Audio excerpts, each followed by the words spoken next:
If you've ever wandered through a medieval history museum, you've seen them. Swords, suits of armor, and a disturbing number of torture devices. There's something about those displays that draws us in. A morbid curiosity we don't like to admit. But look closer, and patterns emerge. Many of these devices seem designed specifically to punish women. And here's a twist. Most of them never used. Some never even existed. So why do fake torture devices dominate our idea of the Middle Ages? And why are so many of them fixated on women's bodies? Chapter 1. Fake torture devices. Before we get started, let's take a look at some of the devices that have been proven to be complete make-believe. First, let's start with the famed Chastity Belt. It's the perfect symbol of an oppressive age, a visceral, undeniable sign of a husband's absolute power over his wife's body. So where did it come from? The idea first pops up in satirical drawings in the 1400s, basically as a joke.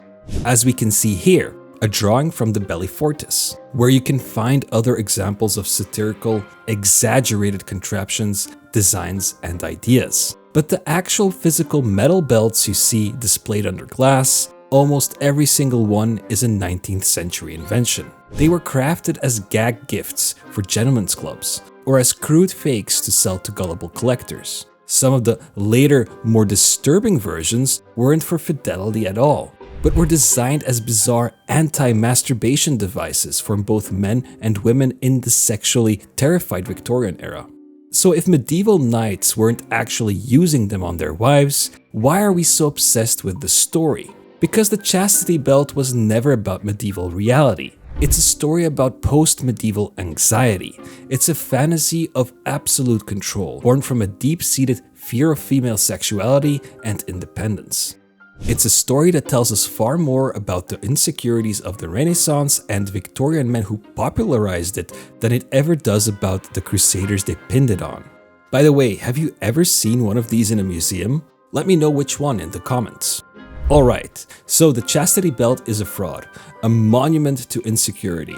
But what about the devices designed not just to control, but to punish? What about something that feels truly, personally sadistic?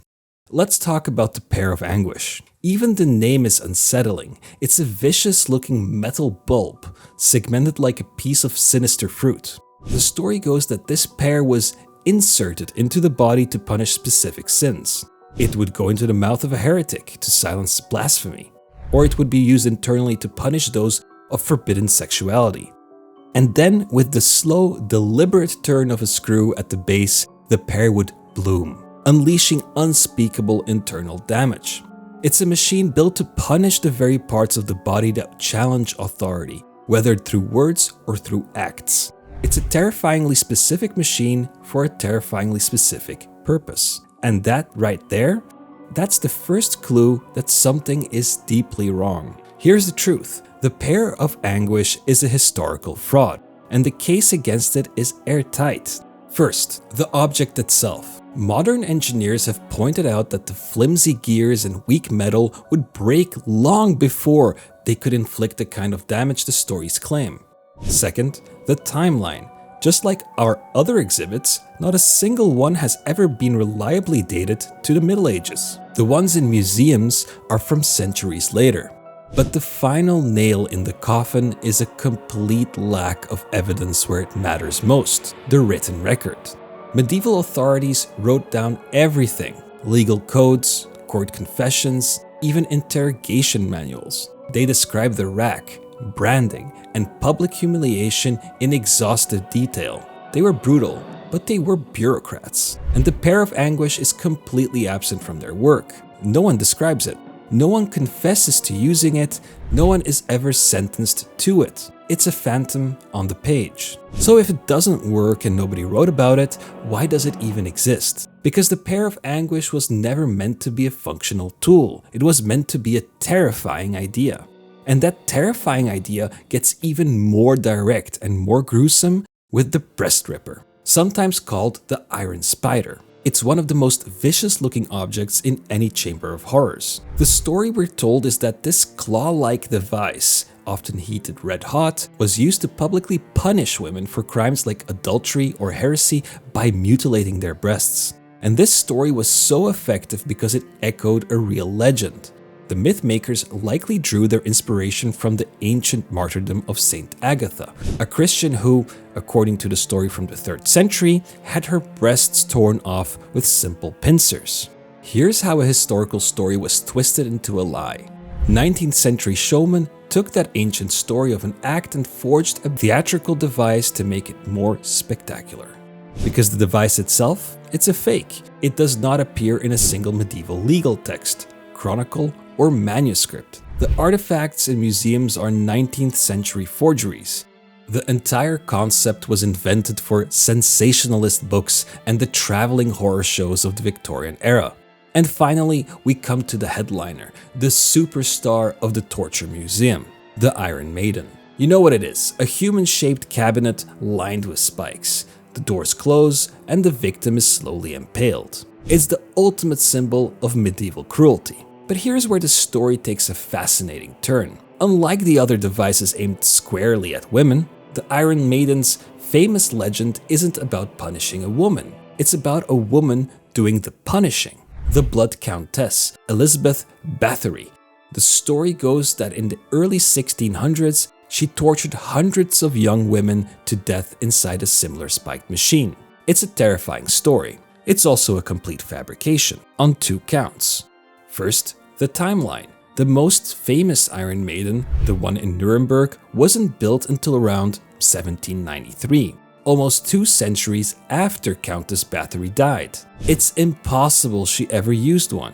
Second, the device itself isn't medieval. It was a macabre invention of a later age, created to look ancient for collectors. And just like the others, the Iron Maiden appears in 0 historical records from the Middle Ages. It's a ghost.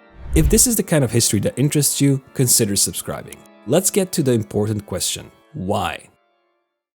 Chapter 2: Wild Victorian Fantasies. So we know they're fakes, but that leaves the most important question: why? Why go to all the trouble of inventing a fake, brutal past? To answer that, we need to leave the medieval world behind and step into the mind of a much more recent era, the 19th century.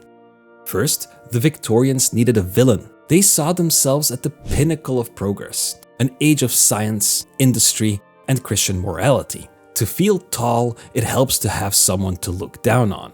The Middle Ages were cast in the role of the Dark Ages, a time of superstition, ignorance, and violence. These fake torture devices were the perfect props to make that historical villain look terrifying, reinforcing the Victorian sense of their own superiority. Second, this was the dawn of commercial horror. The 19th century was the age of the dime museum, the traveling circus, and the sensationalist waxwork. The macabre sold tickets. An authentic medieval torture chamber was a guaranteed blockbuster. These devices weren't crafted by historians, they were forged by showmen and entrepreneurs who knew that fear was profitable. But that still doesn't explain the most disturbing pattern. Why the intense, obsessive focus on punishing women? This gets to the heart of the Victorian paradox. It was an era of extreme public morality and sexual repression, where women were placed on a pedestal as angels in the house. Yet, the Victorian society was also morbidly fascinated with what happened when a woman fell from that pedestal. These devices became a form of moralistic horror show. They gave a repressed public a way to safely gaze upon the most extreme, sexualized punishments for female transgression. For adultery, for abortion, for speaking out of turn, all under the respectable cover of a history lesson. Ultimately, these objects are fantasies of control, forged in iron. So when you look at an Iron Maiden or a Chastity Belt, don't think of the medieval castle. Think of a Victorian workshop, because these objects reveal almost nothing about the Middle Ages, but they will tell us everything about dark, complicated, and often hypocritical soul of the 19th century. This is a powerful reminder that history is not always what we're told. It's a story, and it always matters who is telling it and why. Questioning these myths doesn't ruin the past. It reveals a deeper, more complex, and often more interesting truth about who we are and what we fear. If you want to dig deeper into any of these topics, check out my sources below, and see you in the next one.